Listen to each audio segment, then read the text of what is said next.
घर का श्रृंगार। प्रेम सनातन।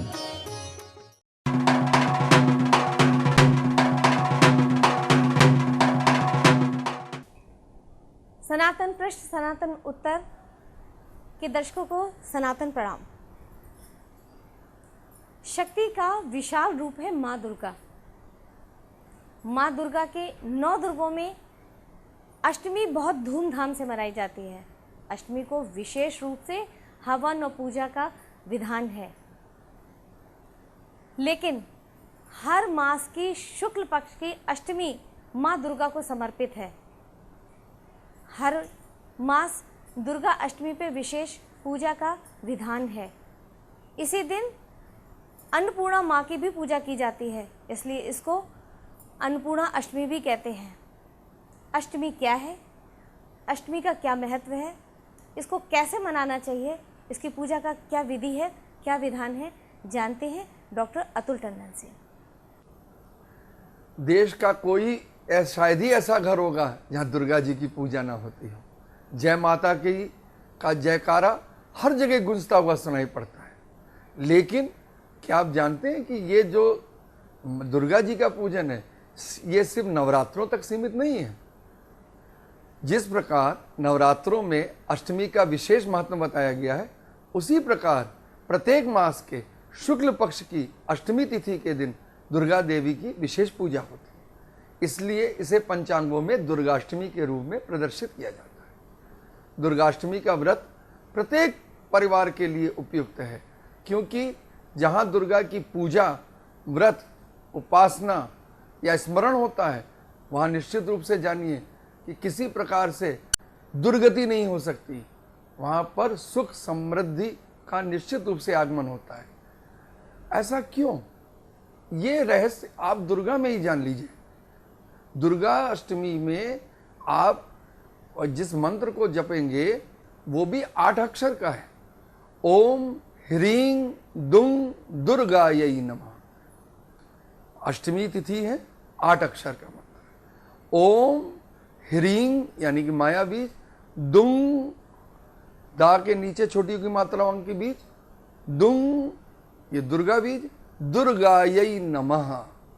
ओम ह्रीं दुं दुर्गायै नमः, ये अष्टाक्षर मंत्र है। इसका 8 लाख जप करने पर इसकी सिद्धि प्राप्त होती है, लेकिन उसके साथ साथ 8000 की संख्या में हवन त्रिमधु युक्त तिल से या दुग्ध मिश्रित अन्न से किया जाए तो ये मंत्र सिद्ध हो जाता है। और उसके बाद आप जान लीजिए कि जब यह अष्टाक्षर मंत्र सिद्ध हो जाएगा तो आप नित्य जब इसको रुद्राक्ष या लाल चंदन की माला पे 8 माला नित्य जपेंगे तो घर में अष्ट सिद्धियों का वास अवश्य होगा। देवी का एक अन्य लोकप्रिय मंत्र है, ऐं ह्रीं क्लीं चामुंडायै विच्चे। ऐं ये क्या है? ये है वाग बीज सरस्वती, ह्रीं माया बीज लक्ष्मी, क्लीं काली बीज काली, और चामुंडा को तो आप जानते हैं, चामुंडा स्वयं दुर्गा।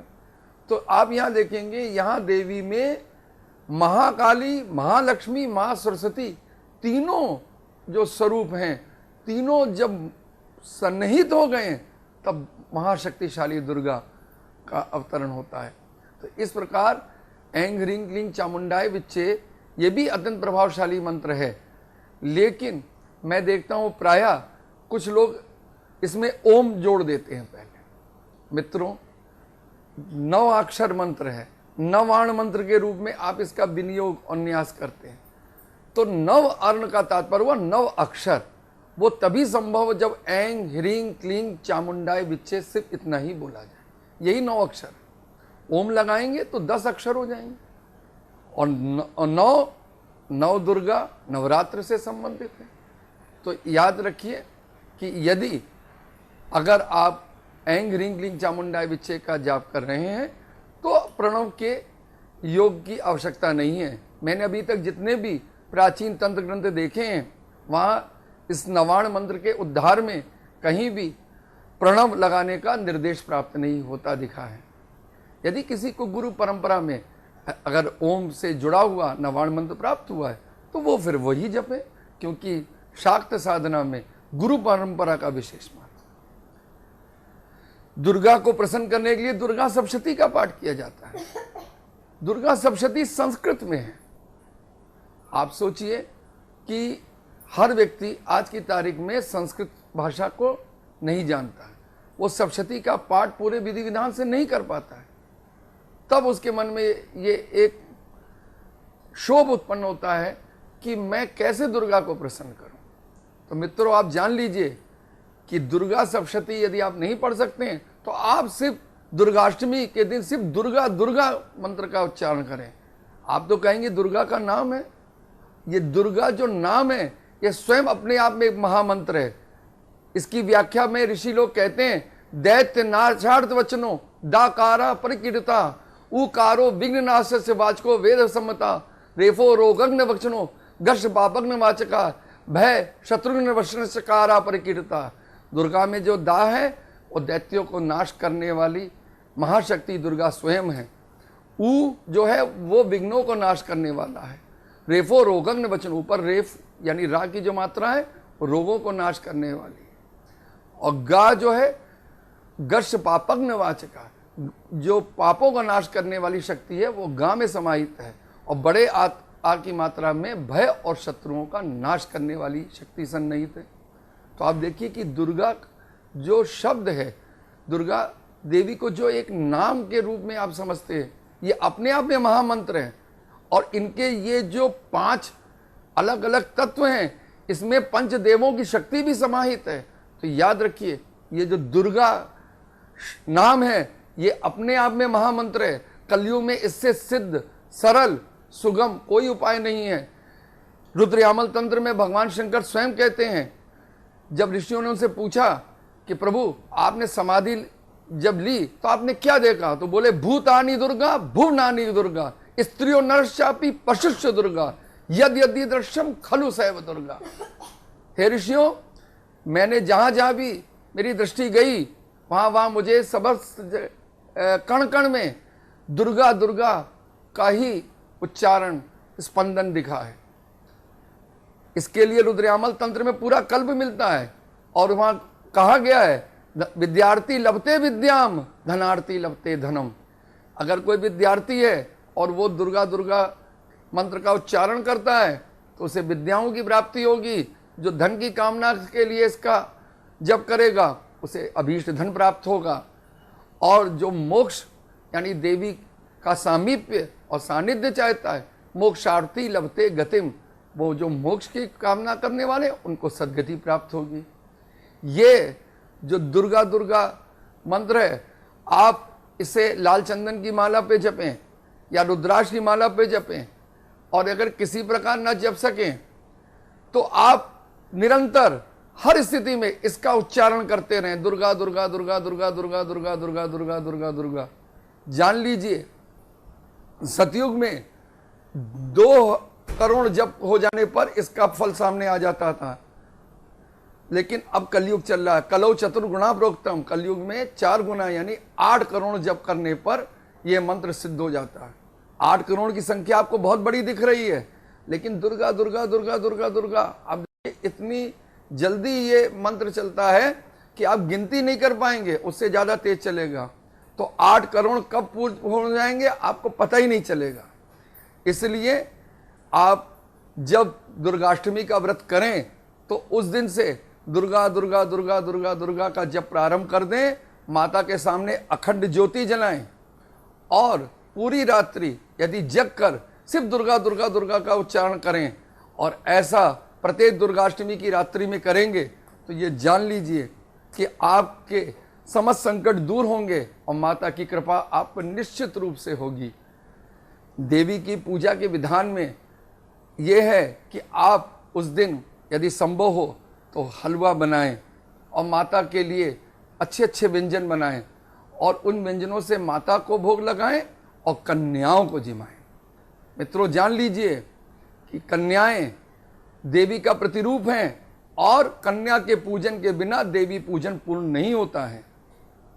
श्रीमद् देवी भागवत में इन कन्या के पूजन का भी विधान बताया गया है कि जो कन्या कुमारिका पूजन में ली जाए वो 2 वर्ष से 10 वर्ष तक की होनी चाहिए। वहां 2 वर्ष की कन्या को कुमारी कहा गया है। कुमारी के पूजन करने से दुखों से मुक्ति मिलती है। 3 वर्ष की कन्या को त्रिमूर्ति कहा गया है। त्रिमूर्ति के पूजन से पुत्र पौत्रों का संवर्धन होता है और घर में धन धान्य का आगमन होता है। 4 वर्ष की कन्या को कल्याणी कहते हैं। विद्या, विजय, सत्ता और सांसारिक सुख प्राप्त करने के लिए कल्याणी का पूजन करें। 5 वर्ष की कन्या को रोहिणी कहते हैं। रोहिणी का पूजन करने से कठिन रोग दूर हो जाता है। स्वास्थ्य की प्राप्ति के लिए रोहिणी का पूजन अभीष्ट है। याद रखिए, यदि आप शारीरिक निरोगता चाहते हैं तो दुर्गाष्टमी के दिन यदि आप 5 वर्ष की कन्या, जिसे रोहिणी कहा जाता है, यदि उसका माता का स्वरूप के समझकर उसका पूजन करेंगे तो निश्चित जानिए कि वो मृत संजीवनी बनकर आपको जो आशीर्वाद देंगी उससे आपका बड़े से बड़ा रोग दूर हो जाएगा। ये आध्यात्मिक उपचार करके तो देखिए। अब आगे मैं बढ़ता हूं।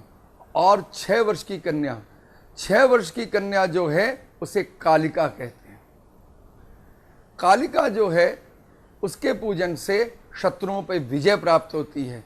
वाद विवाद में विजय, चुनाव में विजय या किसी भी प्रकार की कठिन परिस्थिति, संकट पर विजय प्राप्त करने के लिए कालिका का पूजन करें।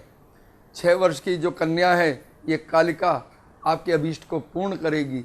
7 वर्ष की कन्या को चंडिका कहते हैं। चंडिका के पूजन से धन, संपत्ति और ऐश्वर्य प्राप्त होते हैं।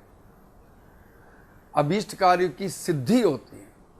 तो ये कन्या जो 7 वर्ष की है वो साक्षात चंडी है। आप समझिए, जब आप 7 वर्ष की कन्या का पूजन करें तो ये जान लीजिए कि साक्षात चंडिका ही आपके घर में प्रवेश कर रही है।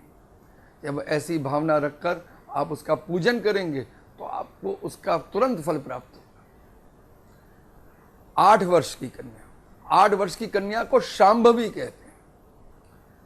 शांभवी के पूजन से मित्रों ये जान लीजिए कि किसी को भी अनुकूल बनाया जा सकता है।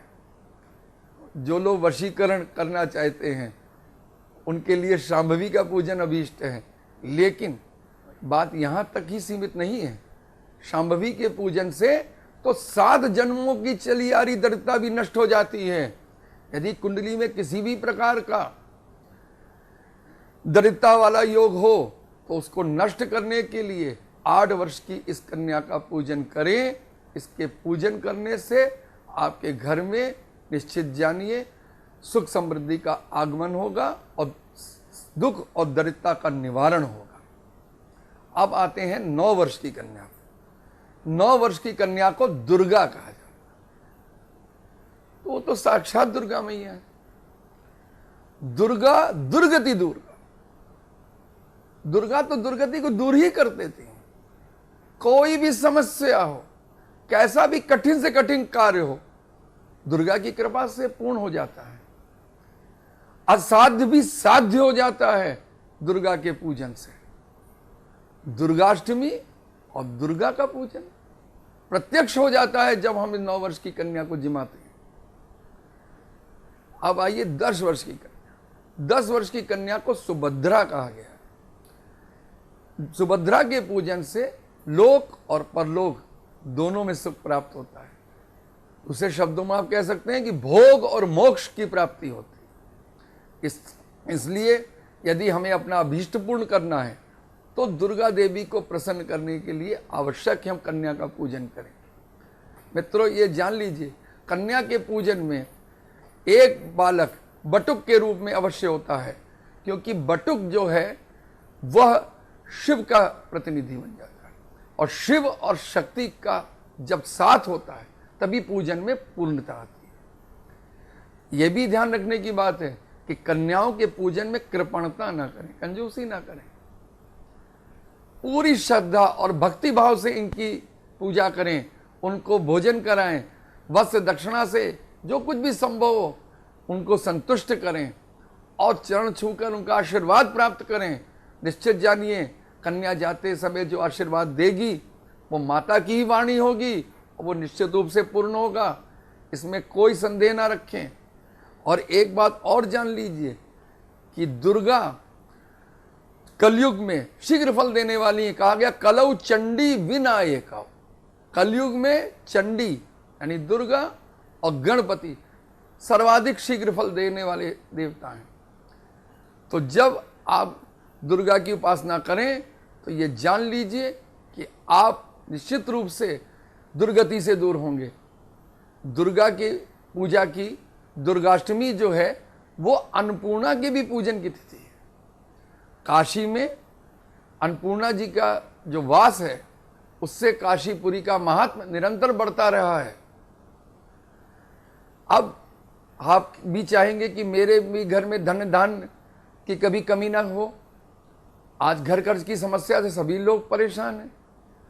तो ऐसी स्थिति में जब शुक्ल पक्ष की अष्टमी में यदि हम अन्नपूर्णा जी का पूजन करते हैं तो घर में रिद्धि सिद्धि का वास रहेगा, धन्य धान्य परिपूर्ण बने रहेंगे, किसी चीज़ की कभी कमी नहीं पड़ेगी और आप देखेंगे कि आपको घर चलाने में, गृहस्थी के संचालन में किसी प्रकार की कोई असुविधा नहीं होगी।